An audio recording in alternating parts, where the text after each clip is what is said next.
think I need to be left alone, okay? I just need to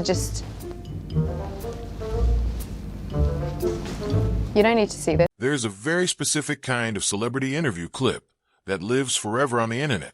The one where an A-list actor stops performing, media-trained professional for 30 seconds, and just says the thing.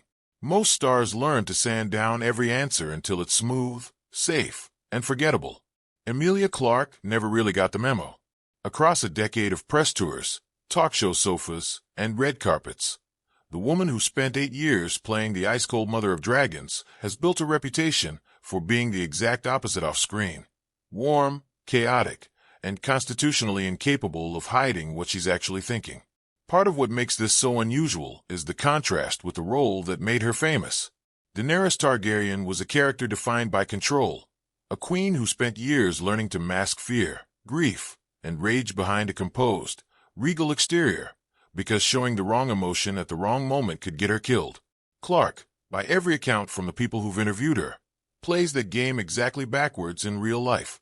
Put a microphone in front of her, and the first thing to go is the composure. She'll admit to a crush mid-sentence, throw a co-star under the bus for a laugh, or catch herself about to say something a publicist would wince at, and just keep going anyway. It's not that she lacks self-awareness. If anything, she's usually the first person in the room to notice she's said something ridiculous, which is exactly why she can't stop laughing at herself when it happens. This is the story of why nobody does Unfiltered quite like her. Start with the clip that most people already have saved somewhere on their phone. In 2016, Clarke appeared on the Graham Norton show to promote Me Before You.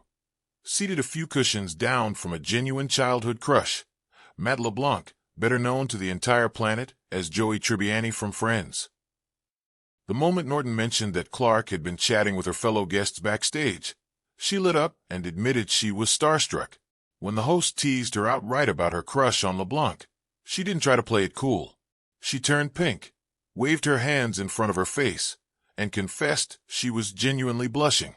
Then came the part that made the clip immortal. Clarke asked LeBlanc, in front of a live studio audience and several million future YouTube viewers, whether he would do her the honor of asking how she was doing. A direct callback to Joey's signature pickup line. LeBlanc, ever the good sport, delivered it, and Clarke dissolved into a fit of giggles, telling him flat out that she simply thought he was wicked before he slid an arm around her shoulders. It's the kind of moment publicists spend careers trying to prevent. A 30-something Golden Globe nominee turning into a starstruck teenager on live television and loving every second of it. The exchange also revealed something else about Clarke's honesty. She wasn't precious about the asymmetry of the moment either. LeBlanc admitted he'd only made it through the first season of Game of Thrones before falling behind, explaining there was simply too much going on to keep up. Rather than pretending to be offended, Clarke laughed it off and assured him he'd at least caught the good parts, cheerfully letting her hero off the hook for not having watched much of her work at all. If the LeBlanc clip shows Clarke's offside, her recollection of filming with Jason Momoa shows the other gear she operates in. Total, slightly startling candor about the realities of her job. Momoa played Khal Drogo opposite Clarke's Daenerys for the first season of Game of Thrones, and their earliest scenes together were, by her own description, genuinely difficult to shoot. An intense, non-consensual wedding night sequence that required both actors to be nude on set. Talking it through years later on Graham Norton's sofa, Clarke explained that actors in that position typically rely on what's known in the industry as a modesty sock, a small pouch used to preserve some dignity during nude filming. Momoa, apparently deciding the day needed some levity, skipped the standard option entirely and showed up wearing a bright pink, fluffy version instead. Clarke's job in the scene was to look terrified and overwhelmed, and by her own admission, the reaction the camera captured wasn't much of a stretch because she genuinely didn't know what to do with the sight in front of her. Momoa later confirmed the story from his side at a fan convention, explaining that after a full day of delays on a freezing Belfast set, he'd gone out and bought a bag of novelty socks just to keep the mood light before an emotionally heavy scene. It's a strange little piece of behind-the-scenes trivia, but it's also a good example of why journalists love talking to Clarke. She'll tell you the real, slightly ridiculous version of events instead of the sanitized one. No conversation about Clarke's honesty is complete without the coffee cup. During the final season of Game of Thrones, eagle-eyed fans spotted a distinctly modern paper cup sitting on the table during a major banquet scene set in Winterfell, a continuity error so glaring that HBO eventually had to digitally scrub it out of streaming versions. The internet did what the internet does, and Clarke, sitting closest to the offending cup on screen, took the brunt of the blame for months. Her own co-star Sophie Turner even piled on publicly, joking that of course the cup had ended up in front of Clarke specifically. 6 months later, Clarke went on The Tonight Show and cleared her name in the most Emilia Clarke way possible by throwing a colleague under the bus with visible delight. She explained that at a party before the Emmys, her castmate Conleth Hill, who played the eunuch spymaster Varys and sat beside her in the scene, pulled her aside and confessed the cup had actually been his the whole time. She recounted him being almost sheepish about it, admitting he hadn't wanted to say anything earlier because all the heat was landing on her. Clarke, gleeful, added that he might have been a little drunk when he made the confession, but he said it all the same. Hill later publicly denied the whole thing in an interview of his own, insisting there was no proof and that he'd simply taken the fall for her, which only made the saga funnier, because Clarke had zero interest in letting the story quietly disappear once she had a good punchline to deliver. Clarke's unfiltered streak isn't limited to embarrassing stories about other people. She's just as willing to make herself the punchline. On an earlier trip to the Graham Norton show alongside model-turned-actress Cara Delevingne, the host noticed the two women share a distinctive facial feature: dramatically expressive, unusually thick eyebrows. Rather than letting the observation pass, Norton turned it into a full-blown segment, having Clarke and Delevingne go head-to-head in an impromptu eyebrow-raising competition, while Jake Gyllenhaal looked on, and Arnold Schwarzenegger, also a guest that night, was recruited to judge the results. Clarke leaned all the way into it, treating a silly bit built entirely around her own face like it was the most important competition of her career, which is a big part of why the segment worked as well as it did. The same appearance saw all three actors attempt their best Terminator-era Schwarzenegger impressions, with Arnold himself sitting a few feet away, a setup that could easily have gone badly if any of the guests had been too self-conscious to commit. Clarke wasn't. She's never been the type of interview guest who worries about looking silly in front of the person she's imitating. If anything, that's usually when she gets funnier. Away from the talk show circuit, some of Clarke's funniest unscripted moments have come from simply being dropped into ordinary situations and reacting honestly to them.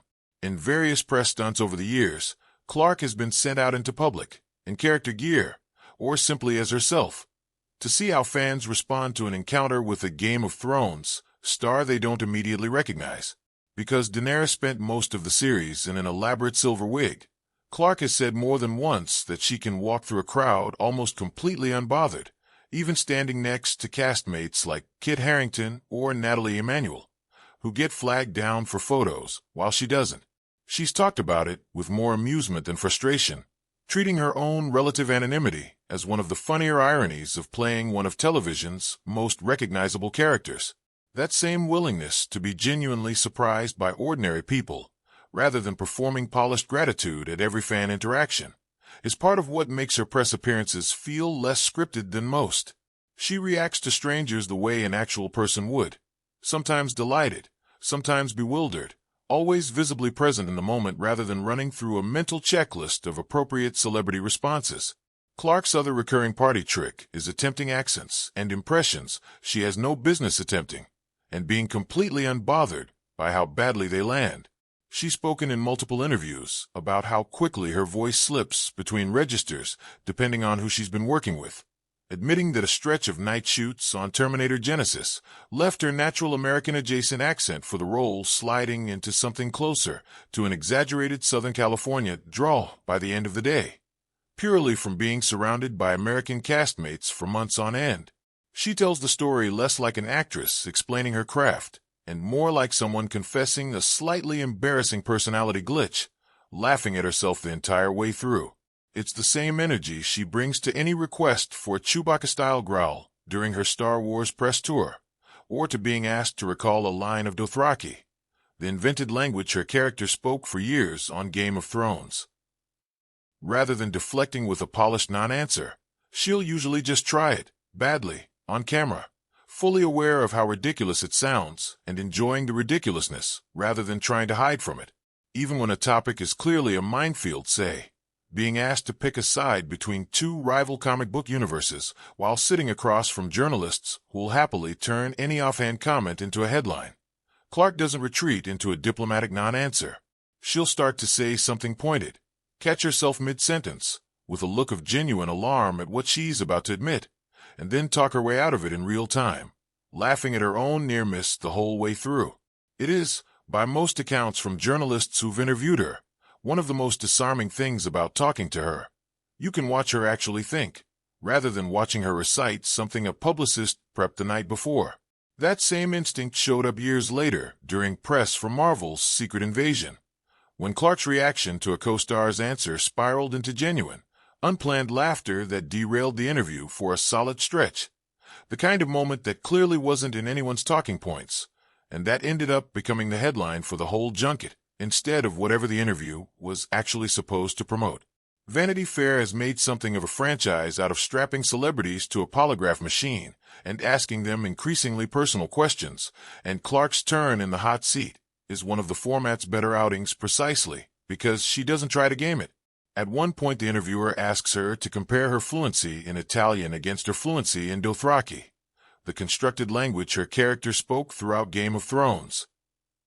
Clarke admits, almost proudly, that both are genuinely terrible.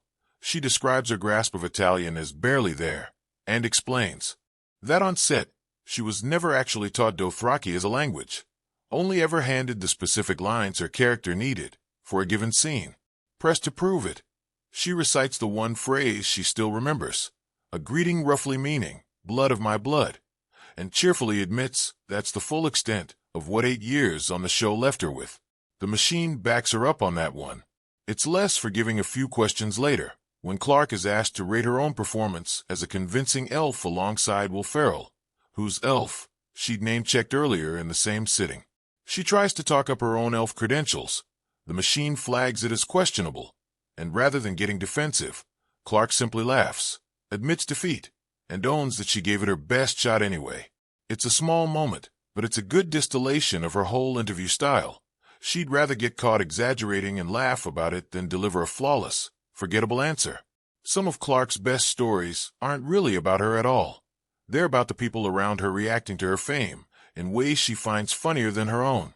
In interviews promoting her Star Wars work, she's described being put through a full-body scanning process on set, the kind used to digitally capture an actor's likeness for merchandising and marketing purposes, with her mother visiting set on the same day. Clarke has recounted coming back from the session to find her mother beaming about having made a new friend, only to later realize that friend was essentially the person in charge of licensing Star Wars merchandise, and that her mother had wasted no time securing early samples for the family home.